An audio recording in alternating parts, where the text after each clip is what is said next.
ازيك يا صاحبي؟ عامل ايه؟ اخبارك ايه يا صاحبي؟ الحمد لله والله يا صاحبي، مية مية الحمد لله.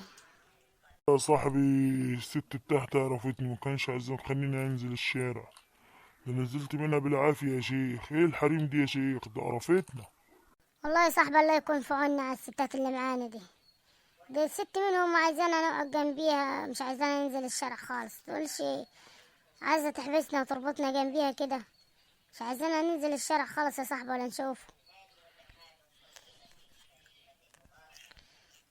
والله يا صاحبي على رأيك، الست بتاعتي قعدت تقول لي اقعد معايا. خليك قاعد معايا شوية، المفروض تقعد معايا بعد الفطار. ما تنزلش تقعد على القهوة، انت مراكش غير اصحابك. هي مفكراني ايه؟ عيل صغير قاعد جنبها في البيت. احنا مراناش شغلنا غيرهم يا صاحبي، احنا احسن حاجة نقعد وما نشتغلش ونقعد جنبيهم احسن. هي كل واحدة ست عايزة كده بس. مش عارفة اللي احنا بنصرف ازاي وعايشين ازاي، بيطلع عنا في الجنيه اللي بنجيبه.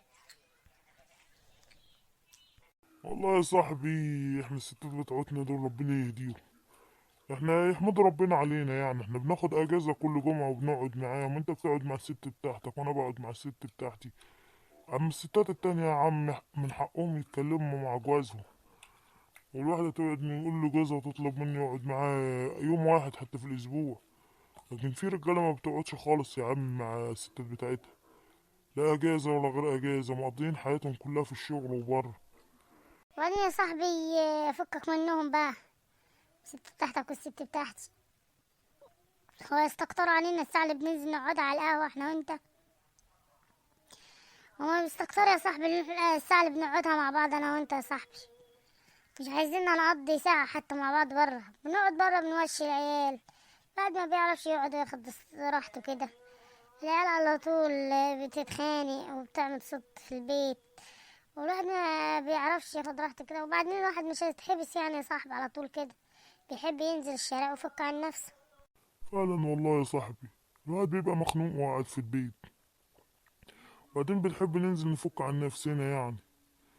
الواحد برضو ما بيعرفش يرتاح في البيت من طول ما العيلة عاملة زيطة كده. هو ما بتقعدش وهي ساكتة، والعيال شقية يا عم. عيال اليومين دول شقية، ما بتسمعش الكلام، على طول تعبانة كده. ربنا يهديهم يا صاحبي. الواحد بيحب ينزل يفك عن نفسه كده يعني عشان ما يبقاش متضايق. والله يا صاحبي العيل بين دول تفضل تقول له اسكت يا لا اسكت يا بنتي، ما بيبقاش يسمعوا الكلام. هي البيت صعبة يا صاحبي. مالك يا صاحبي في ايه؟ والله يا صاحبي كده، العيال بيعصبوني كده.